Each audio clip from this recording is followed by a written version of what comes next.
and a half of racing we have in store for you right now. Later in the program, of course, it will be the Belmont with a $750,000 purse and $1 million bonus at stake. The track now listed as good, but is getting drier and drier as the minutes go by. A hot sun like this on an afternoon in June will dry it out quite quickly.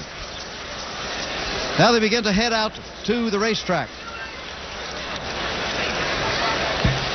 What a beautiful place this is. The Belmont Paddock, one of the most beautiful paddocks you'll find anywhere, ranking along with, I guess, Santa Anita and the new paddock at Churchill Downs.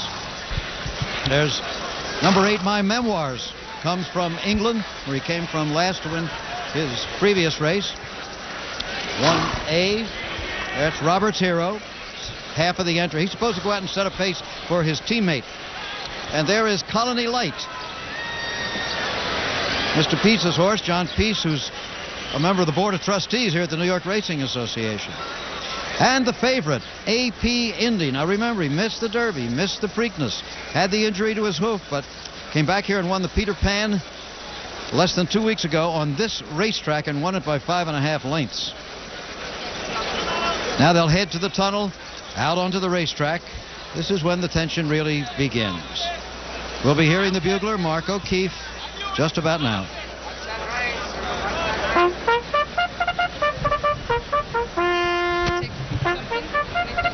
No, I need these.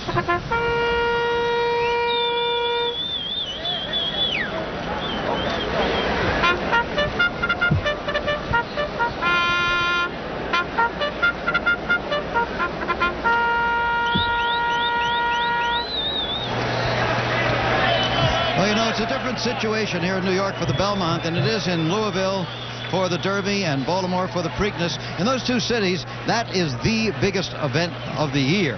Here in New York, of course, there's a big event every weekend. The Belmont is one of several of them.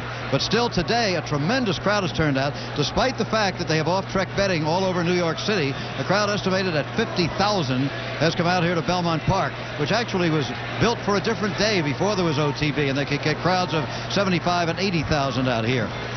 There's Steve Cawthon back home for the day. Hasn't even been in a race at Belmont Park since 1978 when he won the Triple Crown on this track with a Fern. Must be kind of a sentimental day for him. Number 10, Colony Light there. Steve Cawthon's horse, of course, owned by Sheikh Mohammed Al Maktoum, who had a Rozzy in the Kentucky Derby. And here we have Craig Perrette. Congratulations on winning the Nassau County Handicap. What's the condition of the racetrack out there? What should we expect?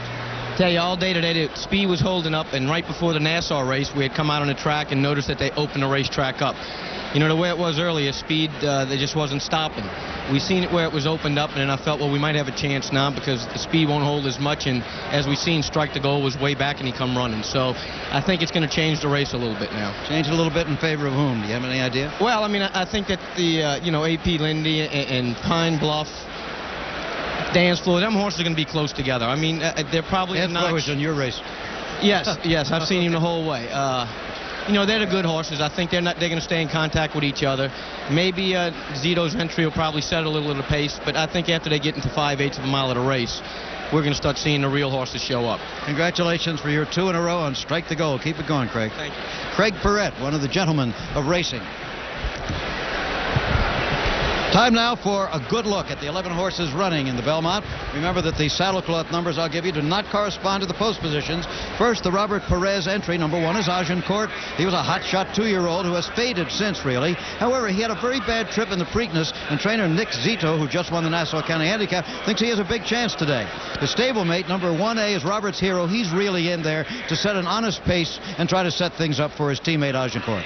Number 2 is the favorite, and here he is, AP Indy, won the Peter Pan, remember, on this track just 13 days ago, and the question is simply, has his hoof completely healed? Number 3, the colt from the Little California Fairgrounds, Casual Lives. Should he win and take the $1 million bonus as well? No doubt he'll be one of the big sports stories of 1992, and he could do it. Number 4 is the Preakness winner, Pine Bluff. He raced at Belmont 3 times as a 2-year-old, but never finished better than 3rd here. Of course, he's a different colt today than he was then as a 2-year-old. Now, number 5 is Al Sabine, Al Michaels' horse. Both his sire Ali Dar and his dam Sabine could go 1.5 miles. 6th in the Derby. He skipped the Preakness. Comes here with 5 weeks rest. That could help. Now the long shot, number 6, Jackson Port. He was claimed for $35,000 in January. He's the senior citizens entry. Owner-trainer Murray Garin is 71 years old. Jockey Jean Cruguet is 53. From France comes number 7, Cristofori. Last month he ran just about this distance at Longchamp and finished 4th. Jockey Steve Cawthon, once again, back from England for the day. Hasn't ridden at Belmont since that hallowed day in 1978 when he won the Triple Crown. Here's the other foreign horse, number 8, My Memoirs. His new owners are American, and they had to put up an additional $50,000 supplementary entry fee to get him in this race. English bred, came from last place, remember, to win his last race in Britain. Number 9, Montreal Marty would be the first New York bred to win the Belmont since Forrester in 1882. He's never won past a mile, has never won a race not restricted to New York breds. And rounding out the field is number 10, Colony Light. His daddy, Pleasant Colony, won the Derby and the Preakness, but finished 3rd in the Belmont. Colony Light's only win was a maiden race, although he did finish 1st in the Louisiana Derby, but was disqualified and placed 3rd. Jockey Julie Crone would be the first woman to win the Belmont. And speaking of women, here we are again with Charlesy. Charlesy, you know, we've been through 2 of the 3 Triple Crown races. We've had all the races leading up to them, and we still haven't really identified the star of this 3-year-old season. Well, we could find one today, but there are 2 key factors that'll have to be overcome: distance and track surface. They're going 1.5 miles over an off track that's labeled good, and that leaves us with some unknowns. You know, horses are like airplanes. Some of them are faster. Some have greater range, and today's 1.5 miles is demanding of both, but only Cristofori has ever raced this far. But indications are that the big 3 should get the trip. Pine Bluff's running style and pedigree certainly indicate endurance, and after his Preakness victory, a track other than fast is certainly no problem, but he's never won at Belmont, which is his home court. Then we have AP Indy. He is the ultimate professional racehorse who should be unfazed by any race condition. His race in the Peter Pan was overwhelming, and if his foot problems behind him, he'll be very tough to beat. And then there's Casual Lies. He's honest, consistent, and fit, but though he's bred for a classic race, he is yet to win beyond 1.16 miles. His versatile running style will be a big asset today, though, Jim. A quick pick. I like AP Indy with big races from Colony Light and Al Sabine. I like the foreign horses. If I have to pick one of them, I'll take My Memoirs. Marlon would think about the whole scene this spring. Huh? Well, he would be amazed at what's transpired since he came on this earth, that's for sure. Okay, well, good luck to you. Shelley Riley? Yes. Shelley, you've been handling this spring like you've been coming to Triple Crown races all your life. I'm not sure you think you know what's happened to you this spring. Well, let's see what happens after this race, and I may suddenly become totally aware. How about him being second choice, huh? I'm sorry, I can't hear you. Okay, thank you, Shelley, and good luck to you. Okay, so that's a little reaction in the owners' boxes, and the horses are starting to go into the gate for the 124th Belmont. Dave Johnson stands by upstairs. Here you go, Dave. Casual Eyes is in, and there's Pine Bluff. Al Sabine is next. And just behind the starting gate, the former claimer, Jackson Port. Jean Cruguet, who won the Triple Crown. Seattle Slew. Here's Steve Cawthon with Cristofori.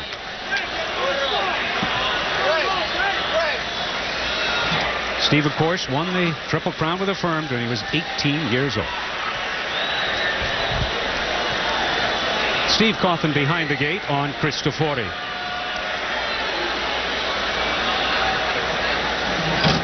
Steve is in. Post positions drawn by Lot. Agincourt, who wears saddlecloth 1, is moving in, and his stablemate Robert's Hero is next in line. These are all 3-year-olds. They all carry 126 pounds. My Memoirs with the red cap, and Jerry Bailey, who won this race last year with Hansel. Montreal Marty, the New York bred, and Julie Crone with Colony Light. 124th Belmont Stakes. We're ready for the start. 1.5 miles. And they're off. And Al Sabine from between horses. Now Casual Lies shows quick early speed. AP Indy along the inside is next. Middle of the track. There goes Agincourt. They go to the clubhouse turn. 3 of them across the track. AP Indy at the rail. Casual Eyes between horses. And Agincourt on the outside caught 3 wide and losing a little ground. My Memoirs up close. Then Pine Bluff alongside in 5th. Al Sabine has been shuffled back into 6th position. On the inside, Cristoforo. Around the turn and racing the backstretch, it's Casual Eyes in front by 3 parts of a length. On the outside, that's Agincourt now charging up to challenge, and Pine Bluff makes a move. On the outside, 3rd, AP Indy with Delahousie content to sit 4th and save ground along the inside. It's 4 lengths farther back. My Memoirs is 5th. On the outside, Al Sabine is 6th. Cristofori on the inside is next. Then comes Montreal Marty, followed on the outside by Colony Light, then Jackson Port, and the trailer is Robert's Hero. They continue down the backstretch. On the outside, it's Agincourt, the only horse in the race wearing mudcaps, leading it by half a length. Casual Eyes, again on the inside, moves to challenge. Those 2 heads apart. A battle on the front end. Agincourt on the outside. Casual Eyes at the rail. And Pine Bluff just sitting off the leaders, racing in 3rd. 2 off the front runner, Agincourt. Then along the outside, it's AP Indy, who has not been asked for his run yet. He's 5th. Cristofori on the inside is next. As they race around the far turn, it's still Casual Eyes with an easy lead with Gary Stevens aboard in front by a head. Agincourt is 2nd. Pine Bluff races 3rd. On the outside, AP Indy is called for action. With his head low, he joins them. 4 of them across the racetrack. My Memoirs racing 5th. And on the inside, Cristofori is next. They straighten away in the stretch, and Pine Bluff takes the lead ahead. On the outside, here comes AP Indy to challenge. They're in the stretch and coming to the 8th pole. AP Indy charges up on the outside. Pine Bluff at the rail. Pine Bluff with a short lead. AP Indy is 2nd. My Memoirs is 3rd. And down the stretch they come. Between horses, AP Indy with a head in front. Pine Bluff battling back. My Memoirs on the outside. AP Indy wins it 3 parts of a length. A photograph on the outside. It was My Memoirs, and at the rail, Pine Bluff. A courageous race by these 3 outstanding horses coming home in the 1.5 miles in 2 minutes 26 seconds, tying the 2nd fastest Belmont. So Only Secretariat AP Indy has won a magnificent running of the Belmont Stakes. It's unofficial, of course, but in 2nd place was the English-bred My Memoirs, recently purchased by Americans, unofficially, and 3rd was Pine Bluff. That's all unofficial. Whew. So it appears unofficially that Pine Bluff will win the $1 million bonus as Casual Eyes faded. Charlesy, what did you think of that race? Well, I think we've looked all over the world for a hero for racing, and we had the horse right here, AP Indy. Pine Bluff looked a winner when they came through the stretch. The big 3 turned for home together, but it was AP Indy and that laid-back, doggedly determined style of his, and he ground everybody down and won at the wire. Okay. Eddie Delahousie, congratulations. The Cajun's done it again. I don't think Eddie hears us this time. Pretty noisy, this crowd of 50,000 and more really still hooping it up. Eddie Delahousie, who won back-to-back Kentucky Derbies.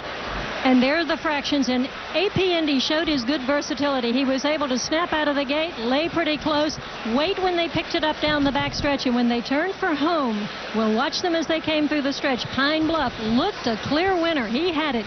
AP Indy coming along on the outside, head low. We've talked all summer about spring, about shadow rolls. Pine Bluff wearing one. AP Indy carries his head the way you want a horse to carry. That's why you put a shadow roll on him. Head down, long, slow, smooth stride. And that's what probably makes the difference in the end. That wonderful way of going of AP Indy. He's the best 3-year-old in the country. Only 1 narrow loss in his career. 7 straight victories. Prior to coming to the Peter Pan, but now he loves this track, as he wins the Peter Pan 13 days ago, and we're going to isolate on him here. He went off, by the way, at even money. The results are not yet official, but he will pay either $4 or $4.20 as you take us down the stretch, Dave. Eddie Delahousie, who's with AP Indy on the outside, knows how to win the Belmont. He did it with Risen Star. And let's watch him here. Pine Bluff is in front. Here's AP Indy. Here's the eventual horse that Steve Cawthon rode Cristofori, but let's watch him down the backstretch, and let's watch the big move of AP Indy. Neil Drysdale did not compromise this horse by starting him too early. He ran him when he was ready, and he was ready in the Peter Pan, and he was even more ready this afternoon, going a mile and a half. McCarron getting all he could out of Pine Bluff on the inside. Reward of $1 million bonus isn't too bad. But here comes AP Indy, who really asserts himself at the head of the 3-year-old class, Al, with this major victory in the Belmont Stakes. So AP Indy ineligible for the Triple Crown bonus. Again, you must start and finish all 3 races, and he had to scratch from the Derby the morning of, rested during the Preakness period, came back in the Peter Pan, and wins here as we take a look at another look at the finish before we get to an isolated replay of the reactions of his connections. By a Triple Crown winner, Seattle Slew, his maternal grandsire, Secretariat, winner of the Triple Crown. He just keeps grinding out these victories, going to the front when he wants and winning as he pleases. Eddie Delahousie in a hand ride, a big move by My Memoirs on the outside with Jerry Bailey, who won this race with Hansel last year. Not close enough at the wire. AP Indy the winner. And the results are official: $420, $380, and $3. The payoffs on AP Indy. My Memoirs, who was sent off at 18-1, pays $11.60 and $6.60. And Pine Bluff, who went off at 7-2, $420 for the show. The $2 exacta 2 and 8, $73.20. As far as the bonus points are concerned in the Chrysler Triple Crown Challenge, Pine Bluff came in with 10. And Casual Eyes had 8. Pine Bluff, by virtue of finishing 3rd, picks up 3 more and winds up as the winner of the $1 million bonus. Pine Bluff ridden by Chris McCarron, and he's with Charleston. Well, Chris and I are just standing here watching the replay of how he had the Belmont in his grasp at the head of the stretch and it slipped away. Hard to watch, isn't it? Yeah, it's difficult to watch when you get beat, but this colt, I was really proud of him. He ran so hard. We were able to get away with a nice leisurely 1/2 and 3/4, and when I called on him at the head of the lane, he gave me a nice response and a good feeling. I thought he was going to leave that horse, but when Eddie put the hammer down on his horse, he responded also. Were you aware of how close AP Indy was getting to you?